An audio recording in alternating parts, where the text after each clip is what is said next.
Welcome to Connecting the Dots, a non-traditional legal program with your host and trusted advisor, Liz Myska, your guide through the web of life's dilemmas. Welcome to another edition of Connecting the Dots. I'm your host, Liz Myska. And today I have a new friend, or hopefully a new friend, from Worcester Holistic Health, I believe. Yep. Guest, please introduce yourself. Yep. So I'm Peter Gagliardo with Worcester Holistic Health and Wellness, right on Lincoln Street. And Pete, you and I met at a wellness fair. How appropriate. Right. and I was engaged by your magic right from the get-go because you were engaging. You didn't reach out and touch, but you roped me in with your words and your enthusiasm. So give me some background of how this came to be. Yeah, it's one when I think of my own life, Liz, like back, we're talking early 2000s, right? I look back to my very first apartment, and I had a giant hole in the roof, right, where literal bats would come in, right? My kitchen floor was slanted, so if you put a ball, it would just roll right down. And my car at the time, the alternator was blown, so I had to plug it in to charge it every night when I got to work, plug it in, just so I could make it to and from work. Now, that was my life for years, and I was like, is this it for me? Like, in a rut, yeah. Is this my life now? And I didn't want it to be my life, but I also didn't know what to do. And I think like most people in this world, I started getting self-help books, right? And they would help me so far, and I would at least be able to recognize the problem. Okay. But as far as changing it, I didn't do a whole lot, right? That's when I started reaching out to the holistic side because I didn't really want to do medication. I didn't really think that was the answer for me. And so I started finding, life coaches and even hypnotists and NLP practitioners, a whole bunch of different people. And man, within a year, I got a house, I got a new car, I even got a new job, And looking at everything in that moment, when I was able to get all those things, the only thing that changed really was me, right? How I saw myself, how I saw the world, how I saw where I could go, And that was like the springboard that went, well, if I can do this, others, anyone can do this. And that took me on my course of learning as much as I can to start with just helping my friends, right? Helping my family. And then going, wow, like they're doing really good. I feel selfish to keep it to myself. I want to share. Yeah. And that's when I started reaching out and actually starting helping other people. And but that's how it all started. When you said self-help, it sounds like you were motivated and you were disciplined. How did you combat, the word bad, how did you combat your own, feelings of doubt? And then how did you convince others that this really works? And I guess, another thing that I would, I'll let you respond. I'll let you respond. I would be lying if I said to this day, I don't feel doubt. I would be lying. Mm-hmm. We always feel doubt, right? Yeah, we're human beings. We're human beings, right? Doubt is such a natural part of our existence that I learned to accept it, right? But I also learned to accept that doubt is just who I am now, not who I'm working to become. And when I realized that part of it and accepted it, right? Acceptance is a big part of every part of our life, because whether it's doubt or anger or fear or frustration, these are all good emotions, right? We get taught at a young age you should never be angry, right? Right. But the truth is they're there for a reason. And once I learned to accept them, that's what made me go, okay, I can feel the doubt and still move forward, right? I don't have to use the doubt as a reason why I can't do it. It lets me be like that, okay, this means I got to go a little bit slower, but I can still move. This is interesting to me because when I became legally blind in 2008, I transitioned from being a very confident person, upright in the world, to feeling diminished and small, and small, and plagued with that sense of, how do I do this? How do I do this? And what you're describing resonates with me, because it's just like, okay, I have to figure it out. I have to move. I have to move forward. I can't just become panic-stricken and paralyzed and rooted to the ground. Yeah. And even if it means, and what you also said reminds me of a journey, even if it means I have to retrace some steps, that's not a failure. Because you're moving. Yeah. You're moving. Yeah. Maybe not in the direction that you thought. Maybe not up. Maybe backwards. Yeah. But not down. So like, there's one universal law that I love, because it applies to like this very thing. It's the law of ebb and flow, right? Even the ocean goes in and out, right? It has high tides and low tides, right? A mountain has its peaks and valleys. Yeah. In our life, we're going to have those ebbs and flows. Right. And believe it or not, he's a marketer, but I love it. He goes, if you are in a valley at a low, he goes, you're not at ground zero, because you still have all the experience from the peak. And he goes, as long as you hold on to that experience in the valley, you just have to go up even quicker, right? You're a little bit stronger. You can handle a little bit more. So yes, even though we had to feel like we're going back a little bit, retracing some of our steps, we still have knowledge we didn't have before. You know? I'm just wondering, what kind of things do people come to you for? I guess sampling. Yeah. And again, how do you help people? You've helped yourself. Yep. So So I'll say since COVID, right, anxiety's been huge. Oh, yes. Okay. Right? That was a time where we were filled with fear, right? Rightfully so, but still filled with fear. So anxiety is a big thing.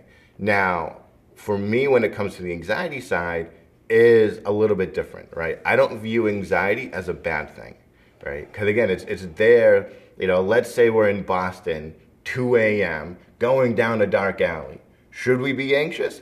I hope so, right? Because it heightens our awareness, right? We're attuned to the sounds going on around us, the shadows, the lights, right? The noises. We're in tune to things around us. That's a good time to feel anxiety. Now, if it's 2 p.m. and you're at work, at your desk, on the computer, doing the same thing you've done every day, well, that's not an appropriate time, right? So it's not about removing the anxiety. It's about removing the inappropriate anxiety, right? That is the big difference for me, because you get a lot of people go, live an anxious-free life, a stress-free life. we need stress. We need anxiety. I know. It's a little idyllic to me. I want to eliminate. Just being in the world, being in contact with other human beings is stressful. Because we're predictable, but we're unpredictable. Yeah. So having that shift is so crucial to just us living a happy life, right? Because if we go, man, I don't ever want to feel anxiety again, and we feel it, well, that makes us feel like we failed, right? But if we go, well, this is a time where, I should feel anxiety, then we're not failing, right? We don't feel like a failure. We go, this is actually an appropriate time, right? Just like I'd say another one's weight loss. There's times where we should eat, and there's times where we shouldn't eat, right? And so if you go, man, my stomach's growling and I can't eat, well, you're going to feel like a failure if you do eat, but that's also your body saying, hey, it's time to eat, right? And so weight loss is probably one of the other big ones. I go more on a mindful side of weight loss, right? I'm progress over results, right? Because if I think of our weight in general, it fluctuates in a day, right? I think I read somewhere it can go up and down 5 pounds in a day just on its own, right? And so if you reach it at a high point, you go, oh my goodness, what did I do? And you feel bad, right? If you reach it at a low point, you feel pretty good, but let's be honest, we never really get to those moments. But well, I'm gonna because this is interesting. I'm a word person, not a number person. I've never been a number person, and I don't know how much I weigh, and I don't want anyone to guess either. But it's not important to me. I know when it's like, oh, the clothes don't fit. It's like, there's time we got to do something. And rather than just, shrug and say, oh, well, it's I'm stressed, so I'm eating, or, and so food becomes the comfort, or it's just in my mind, it's like, oh, Liz, you got to do something. And again, not to boast, but I've always been very physically active. When I was 16 years old, see, there's a number that I will attest to. I was 16 at one time. I was like, I have to be active my entire life. I have to figure out a way, whether it's walking, whether it's I used to dance, whether it's dancing, whether it's hiking. I have to, whether it's exercising, I have to be physically active. And I just made myself a promise that you've got to do it. Now, am I religious about it? No, I try to do it. I do try to do it because as I've aged, the excuses become much more like, oh, I don't feel like it. Oh, I'm too busy. Oh, I'm tired. But then when you get an injury, and I've broken bones, and then you can't do it, and then your body, at least my body, is like, excuse me, hello, and I can feel it in my body. So, but I guess, and I'm going to throw it back to you, I guess I'm very conscious of and very aware of my surroundings and what my body is saying to me. There were points in my life where I wasn't aware of that. And it almost sounds like that's your mindfulness. That is the key, right? Because, let's say it is stress eating, right? If you can recognize you're stressed and you're not hungry, we can find a different, what you want to call it, coping skill, coping mechanism, whether it is a walk, whether it is a few deep breaths, or whether it's, I'm going to put on some funny cat videos on YouTube. Or music. Or music, right? Anything that can get the same result without the food will help tremendously, right? But when we're hungry, we should always eat, right? And our body, when you listen to it, like you said, it gives us the real signals going, I'm actually hungry. I need food. I need protein and carbs and fats and water. And it tells us when we need stuff when we're tuned in, right? And that's the big part for me. You got to tune into those moments to go, okay, what do I want to use to fuel my car, right?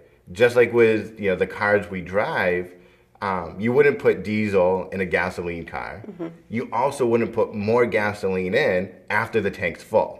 Right, because then it's just spilling on the ground, and it could do a lot more damage. Right. But that's what we do to our bodies.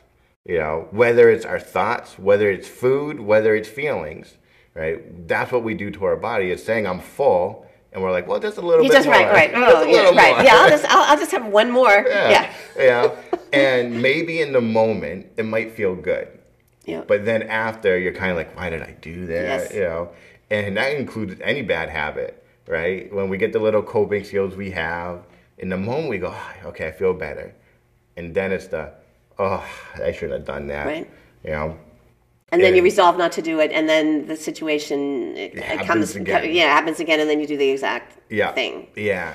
You're also reminding me, a couple years ago, pre-COVID, I took a behavior modification course through UMass. And primarily, it was people who were coping with they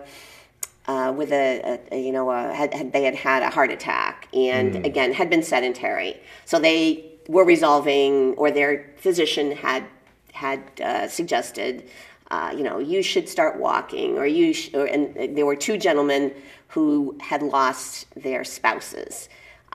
So a relationship. And again, it was somewhat hysterical, but I digress. Anyway, I mean, it was hysterical because they didn't have any idea. They had traditional marriages, and they were men, and they were the breadwinner, and they didn't know anything about shopping for a mattress. This one guy's like, why do I have to, why do I need it? I need to change the sheets? Okay. Anyway, but and there were different segments. So there was, again, addictions to alcohol or drugs or food, but also an aversion to physical activity or solitary pursuits. And when you were talking about COVID as well, for someone like me, who is now as a VIP, a visually impaired person, I'm used to being indoors and venturing outdoors too, but it wasn't as drastic as I know a lot of my sighted friends. They felt cabin fever. They felt like I am being, again, I'm a captive. I'm a prisoner. Because they had never developed the skills that I won't say forced to, but that I developed. Like, yep. I have inside pursuits and I have outside pursuits, and I can do them in concert with other people, but I can do them on my own. Yeah. So all of that, I mean, now I'm going to, again, throw it back to you, because I think what I've described, this whole ball of wax is your wellness and holistic practice. It really is, right? Well, like, I'll use COVID, like, from my own personal experience, right? With me and my wife, right? Before COVID, Friday was our date night, right? We'd go out, try new restaurants, right? We would try new and fun things. And then all of a sudden, as if a snap of the finger, it just ended. Yeah. Right? It was snatched from you. It's just taken away. Right? And so we had two options, right? We either succumb to the fact that we're not going to be able to do this, and we can dwell upon it. So every Friday come, we can reminisce about the past. And it's like, woe is me. And it's going to make us feel angry and upset and frustrated. But what we ended up doing is we ended up looking up recipes in the books. We bought a new cookbook. So versus going out, we pivoted, we changed to going, let's do something together at home to make a meal, right? Together now. And that was one of those times where through the whole thing, I was still excited for Friday nights. Yeah. Right. What are we going to do? What's the adventure, right? Which one are we going to make tonight, right? And if we would just like randomly open the book and be like, this one, not even know what it is, right? And then we would go to the store, get the stuff, come home and make it. Yeah. You know, but so many people don't do that, right? They get stuck on, well, we used to do this and now we can't. Right. And a big, like, I say golden nugget for like anything we do is, for me, whenever something changes, I like to come up with at least 3 different alternatives that allows me to feel the same way as that old thing we used to do did. All right? And then I do like a little pros and cons list of like, what are some pros to this? What are some cons to this? And then we pick the one that's best suited. Right? So give an example of that. So like we'll use my wife and I, how with COVID, we couldn't go out to dinner anymore, right? That was off the table, right?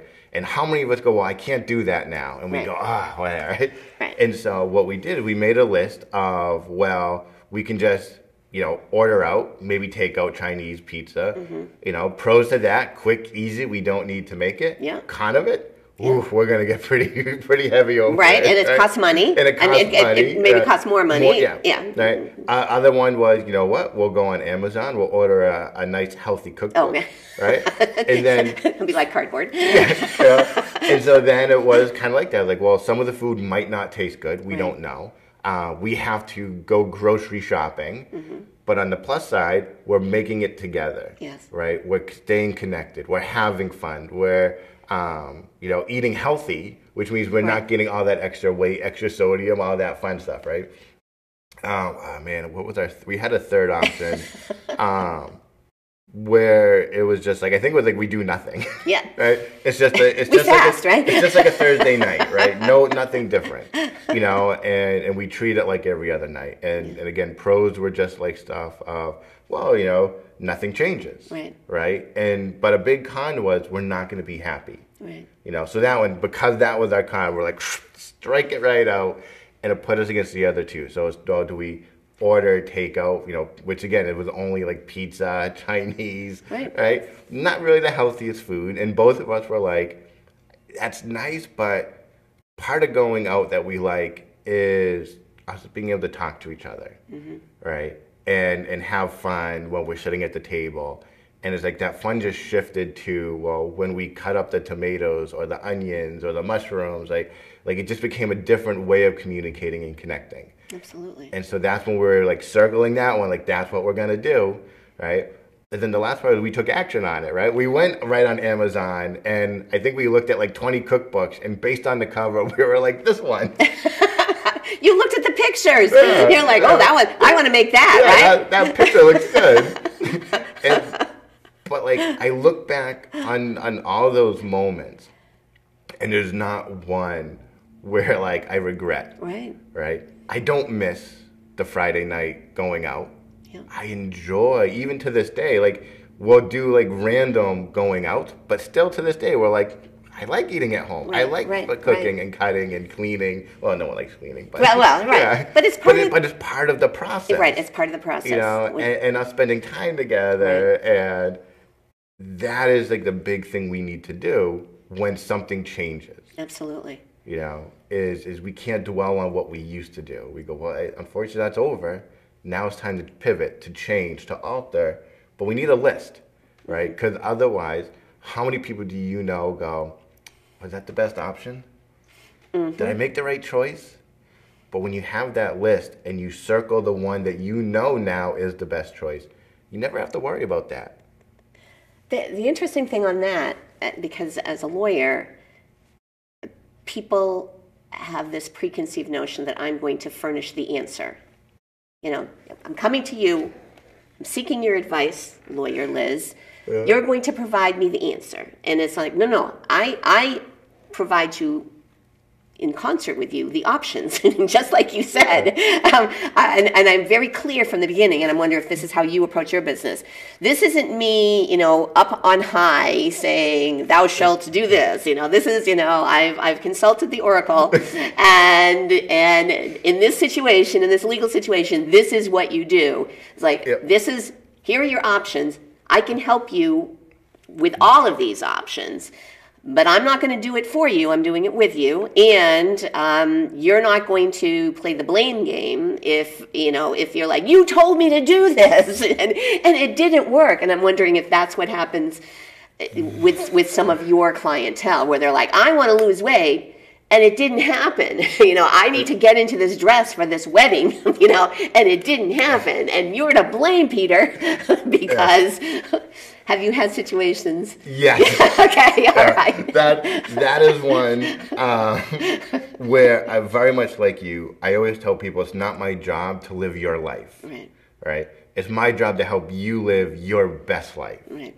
You know? And that isn't like, yes, because there are people who are like, Pete, like you know, and sometimes they're unrealistic goals. They're like, Pete, I got 4 weeks. I need to lose 80 pounds. Right, exactly. And I have to be like, well, let's take a step back for a second. You know, even if that happened, that's not healthy. Right. It's extremely dangerous. You know, but then we get to really look at, you know, I say a perfect example for when it comes to people who want to lose weight. They do really good Monday through Friday, right? They're very regimented. Yeah. Because their day is pretty much planned. Yep. Then comes Saturday and Sunday. Yeah, the unplanned day. Yeah. You know, and I only had one pizza. And all of a sudden they're like, why am I not losing weight? I'm doing this. Right. It's like, well, what are you doing on these 2 days? And when we look at it, they're like, oh, right? Carb loading. and so we just create little changes, right? For me, it's never an all or nothing, right? Even for myself, right? I'll never say you have to give up donuts or cake or ice cream or pizza, but it comes at a cost. You know, so if you're going to have that pizza, what are we going to take away to make sure that pizza's okay? Yeah. And then you get to weigh the options of, is it worth it? Right. Or should I get something else? Right. Because sometimes it might be worth it, right? For a birthday party, Christmas, holidays. All those times can be worth it to go, you know what? Yeah, I'm going to have. I'm splurging, yeah, right. Yeah. And then go, all right, so now Monday comes, I'll just do a little change to my breakfast, a little change for my lunch this next couple of days. That'll get me back on track. So on a scale, it'll be like up, and then it'll be down, down, down, down, down, down, right? Because we have to be okay with that. That's just life, right? Yeah. We have our good moments and our bad moments, our highs and our lows. And when we can look at it and go, okay, what can I do to enjoy this high moment, right? Even though we look at the scale, we go, the number's going up. What can we do to enjoy it? Because we know what we're going to do to remedy it. See, now I'm again, when you were talking, all I could think of was a female with the dress numbers. In other words, I want to be a size, and then the visual of, what does a size 2 look like? Okay, it's a teeny tiny little thing, and realistically, your body type, were you ever a 2? And, and I think people fixate, because, and you had mentioned marketing before, they fixate because that's what's tossed in their direction. You need to be this. And you had mentioned, that you're married, and my husband and I had done marriage preparation for years, so engaged couples, and we would always indulge in an exercise, like with the male and the female, of talk about somebody in sports or a celebrity that you just think are the bee's knees, and it was so interesting what people picked, and again, usually the females picked a man, if that was their persuasion, of who was not necessarily good looking, but had certain attributes and certain height, okay, but was but was empathetic, and the males picked a babe, basically. So, but again, that's societal. So now I've tossed this your way, and we have to wrap up. But can you comment on that, because that was always it was so predictable. But again, I think we are indoctrinated. Again, that girls are are sugar and spice and everything nice, and boys are mailman, really snakes and snails and puppy dog tails, So, and that's hard to dislodge. It is, right, and that's where, like I say, the unconscious change really needs to happen. Is to go, well, is it really that, or is it something else? Because if it is just looks, you can find them, anywhere in, any place, right? But if you want that true connection, is it just looks? Or is it a personality, a humor, a smile, right? What is it? And when you can start to draw those out, it breaks that, like you said, indoctrinated perception of what someone needs to be into what do I really want. Right. Well, wants and needs. I think that you hit that right on the that nail right on the head. Wants and needs. What we think, what we're told that we need, or what we should want, and do we really go inside, like you've done, and say, this is what I want, and this is what I need. So, in closing, what can you tell us about your business, and how can people get in touch with you? Yep. So my business is located right on Lincoln Street. You can find me at worcesterholistic.com, or you can call me at 774-317-8966. Those are probably the best ways. Okay. Pete, it's been a pleasure. I'm glad I ran into you or bumped into you at the wellness fair. Me too.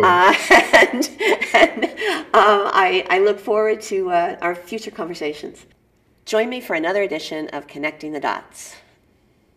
Please note that the information provided in this show is not a substitute for consulting with an experienced local attorney and receiving counsel based on the facts and circumstances of a particular transaction. To contact Lizbeth, email her at lisbeth@elizabethlmyska.com or call her office at 508-753-7681. We're online at connectingthedots.lawyer. Executive producers, Lizbeth Myska and Jack Peacock. Producers, John Medberry and Bill Hamilton. A production of Elizabeth L. Myska, J.D., LLM, in association with Compliments.